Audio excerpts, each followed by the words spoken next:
Hello, everybody. Welcome back to another episode of Kerbal Space Program, Realistic Progression. Last episode we sent up a space station and a crew there. Well, we technically sent them in one piece together, and then we docked them in space. These crew have been rotating in space, spinning around endlessly for about a month, and they might have gathered some sweet science data that we want to get back. First thing first is we will separate. Of course, we'll transfer the queue first, and then transfer the scenes, and separate.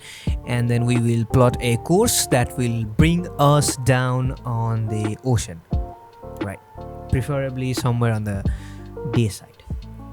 Once the burn is complete, we will now separate the capsule from the service module and start heading back down on Earth. The crew will be stepping back on Earth for the first time in 1 month. So basically, this is also going to be the longest stay in space. That is 1 month in space. The previous crew of Apollo had to stay in space for like 2 weeks max, and they came back pretty soon. So it's not gonna be too much of mission, but it is really prestigious because they have been there for a very long time and we get our contract done. So well, anyways, enough mumbling about that. Now we need to figure out what we need to do next. After splashing down, of course, we'll recover them, but what is going to be the next mission? Like, are we going to send up another space? A special delivery to Venus has arrived, and now we will perform some maneuvers to bring it down to the surface. What is inside the delivery, I'm not going to tell you, but you will see soon enough once we land there. So keep on watching. Well, this is going to be a very hot, scorchingly hot re-entry. Hope that we don't blow ourselves up. Okay, we didn't blow ourselves up. Oh, there was an epic review. I was not really trying to expose what was inside, but I guess the explosion revealed it. Okay, now the gruesome re-entry is finished. Now we will gently glide down onto the surface of Venus. This is going to take some time as the atmosphere is very thick and it will take some time to punch through. So until then, just enjoy the time lapse of the probe falling through the clouds of Venus.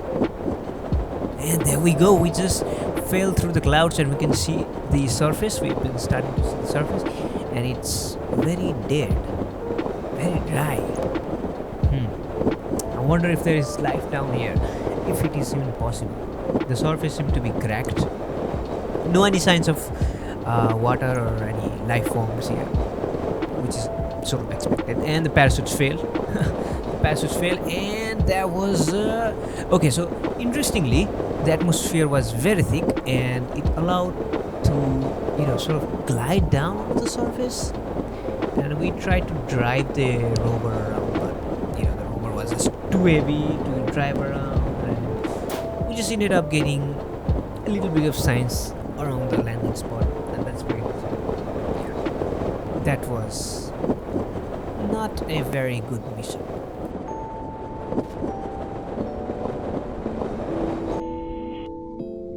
Alright, so back home we are preparing for a launch. Looks like a Saturn V, but doesn't really feel like Saturn V because the launch tower is missing. Okay, what type of compromise was done to get this one out? And it's loaded with crew.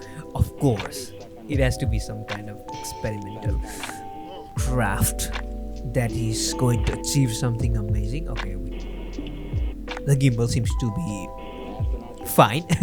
We can go ahead with the launch. Gimbal seems fine. The spacecraft seems to be okay. Looking around. Alright, enough inspection. Now we will try to launch this thing. The launch escape system does work. In fact, we tested it before. So it doesn't really matter what type of rocket we put the crew through. The LES will just pull it through. So as you can see the F1 engines on the bottom. Instead of being 5 of them, there are 8 of them. So we basically stretched the tanks and added more engines so we can get heavier mass to orbit. So why do we need heavier mass to orbit, you may ask? Well, that is an interesting question. We are sending something different to the moon because Saturn is basically using to go to the moon basically. So you can see the rocket is massive, very massive, and I think I'm gonna time-lapse this through. What you are looking at is 8 F1 engines on the bottom, I think 8 J2 engine on the second stage, yeah, something around that number basically, and I think 2 J2s on the third stage. Let's see how much engines there really is. So nice cinematic there, and lots of escape tower confirmed, and there we go. There are 8 J2s pushing the second stage, and this is going to be quite a long burn. Alright, after being in orbit, we fire up the single J2 rocket and we head to the moon. That's right, but the stack looks similarly to Apollo. What is so different about this mission? You will see in a second. Okay, so after TLI, we will now dock with the spacecraft, and the spacecraft looks shockingly huge. Okay, so we just headed back and to try this again because I didn't want to hit the spacecraft. Okay, remember this thing is huge, and we should have a hard dock. Maybe not. We're gonna try again. So I'm gonna pull the spacecraft back, and we will try again.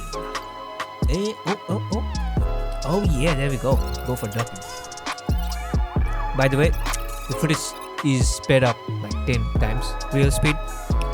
So yeah. The whole spacecraft stack is very long, and now we will separate and yeah, head back down. The command module is actually fitted with a habitation stage because we didn't want that one astronaut to feel cramped up. The lucky 2 astronauts are going to land on the surface of the moon, and there you go. It was very difficult. Time to slow the footage down, and we're landing basically, slowing down slowly. So the bottom descent stage is fitted with a liquid hydrogen RL10 stage, which provides us with a lot of margin for error. So there we go. Once we land, maybe that was a second try at this. Still KSP, it's not real life. I had to try again from a quick save. But there we go. We just landed, guys. Landed on the surface of the moon to stay. Okay, to stay. That's right. So okay, the rover has been attached. Who the freak attached a rover like this with super glue? I guess the rover is not going to come back. Screw this. Let's send one of the Kerbals down to inspect the landing site and gather some sweet signs, and we can still not plant the flag. What the crap is this? Why can't we plant a flag? And why can't we do an EVA? Use that EVA jetpack? I have no idea. I'm gonna go back and get started on the scientific experiments.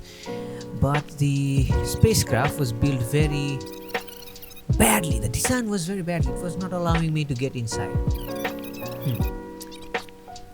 And I decided to go into the... Okay, that was difficult. And somehow I got into it. It was magic. So we'll start running experiments now. Get the solar panels out and stay for a month. And once we're done, we will fire the lunar ascent. We will fire the lunar ascent stage and head back to the command module. Lone Kerbal up enjoying in his CSM up in orbit, detaches the habitation stage and goes for a dock with the lunar module. This one is, well, you guys know this one, right, from the Apollo mission.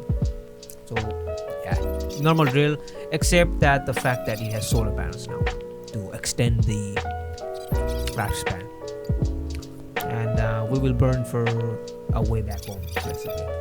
There we go.